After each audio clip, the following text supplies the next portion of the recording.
जैसे भरत जी ने चित्रकूट जाने की बात कही, पूरी प्रजा भरत जी की जय जयकार करने लगी। उस रात्रि अयोध्या में कोई सोया नहीं। अयोध्यावासी सोचने लगे, राम जी के साथ गए थे, तमसा नदी के तट पर जाकर रात में सोए थे, राम जी मध्य रात्रि में छोड़ के चले गए थे। आज यदि कहीं अयोध्या में हम लोग सो जाएं और भरत जी रात में छोड़ के चले जाएंगे तो क्या होगा? कोई नहीं सोया। सभी लोगों ने अपने अपने घरों में बच्चों से और वृद्ध जनों से कहा कि आप लोग नहीं जाएंगे। जिनसे कह दिया गया कि आपको चित्रकूट नहीं जाना है, उसको ऐसा लगा किसी ने मानो गर्दन पर तलवार चला दिया है। सब व्याकुल है।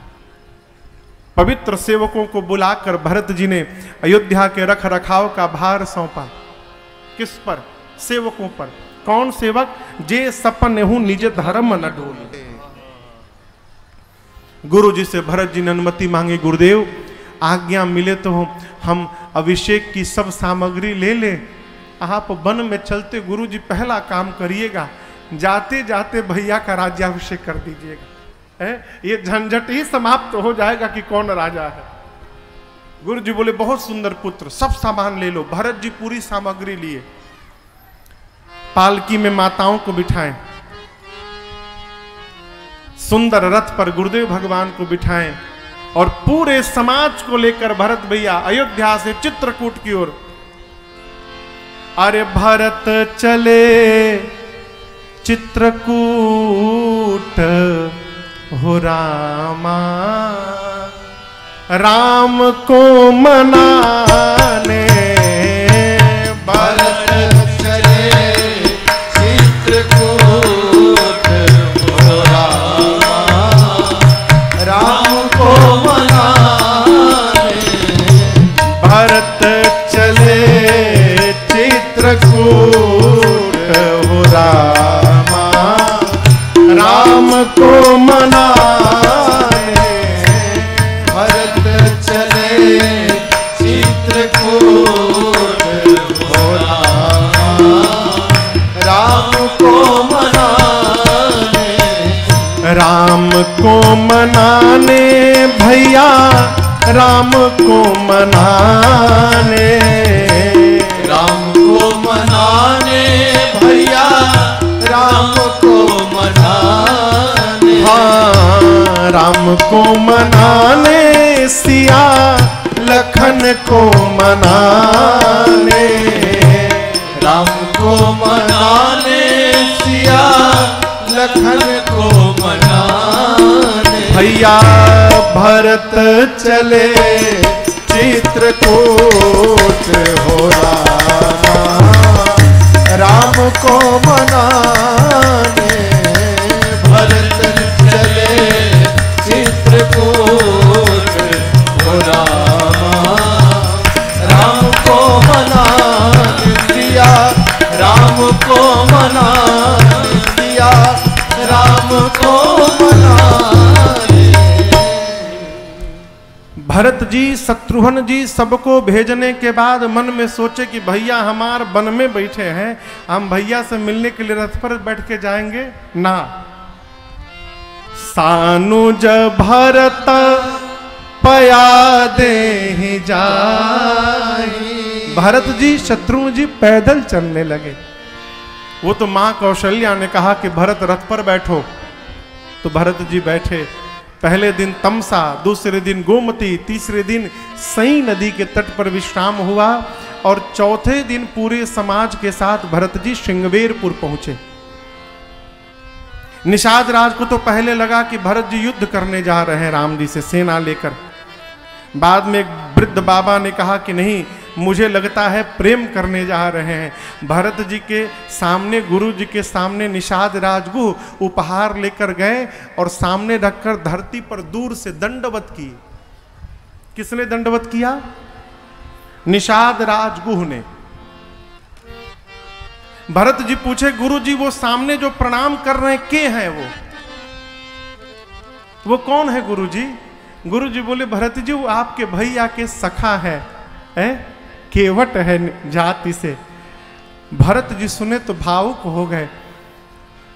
केवट के जतिया हवन मोर भैया के संगतिया। अरे इतना बतिया सुन के केवट के जतिया हवन भैया के संगतिया।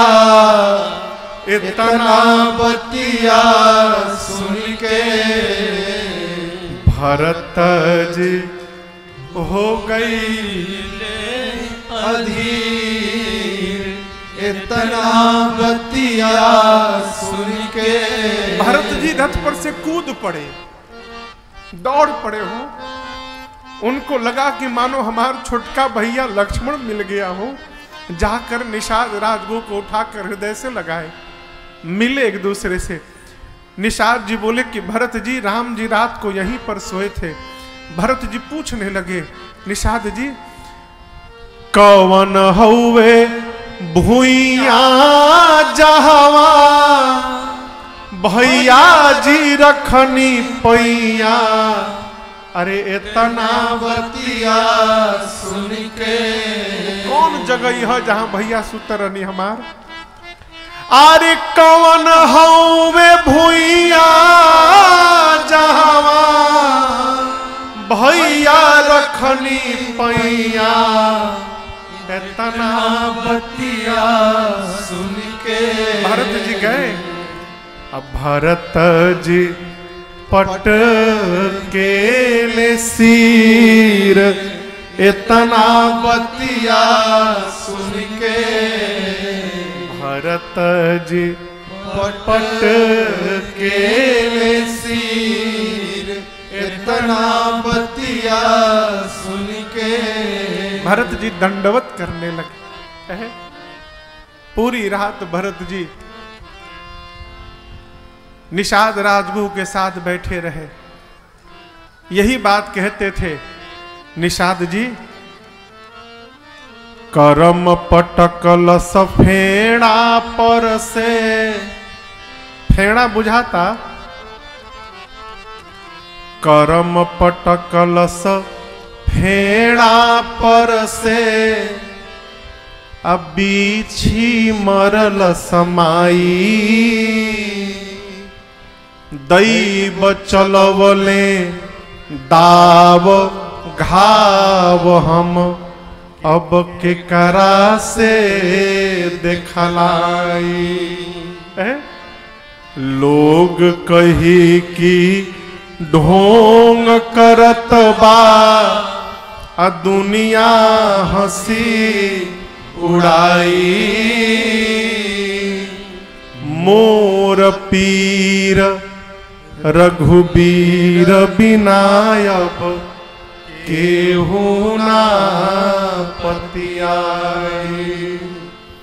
तो सोचले मन में चलले बन में सैन समाज जुटाई। ए हो दैव दीह तू सबके भरते ऐसन भाई। ए हो दैव दीह तू सबके भरते ऐसन भाई। अरे पयनवा हो कैले भरत जीवन के। पयनवा हो भरत। प्रातः काल गंगा को पार करने के बाद, सबको भेजने के बाद भरत जी पैदल चलने लगे। सेवकों ने कहा रथ पर बैठिए। भरत जी बोले गंगा पार करके भैया पैदल पैदल गए हैं, मेरे लिए उचित है मैं सिर पे चल के जाऊं, पांव पे चल रहा हूं ये भी अपराध कर रहा हूं। पैदल पैदल गए। तीर्थराज प्रयाग में गए। स्नान करके भरत जी ने तीर्थराज प्रयाग से कहा न अर्थ चाहिए, न धर्म चाहिए, न काम चाहिए, न मोक्ष चाहिए, हमारी भैया रघुनाथ जी के चरणों में मेरा प्रेम दिन रात बढ़ता जाए, इसके अलावा हमें आपसे कुछ नहीं चाहिए। हैं? भरद्वाज जी के आश्रम पे भरत जी रुके और प्रातः काल उनसे विदा लेकर भरत जी चले और चलते चलते पूरे समाज के साथ मंदाकिनी जी के तट पर चित्रकूट में पहुंचे। तो भरत जी चित्रकूट में मंदाकिनी जी के तट पर पूरे समाज के साथ विश्राम कर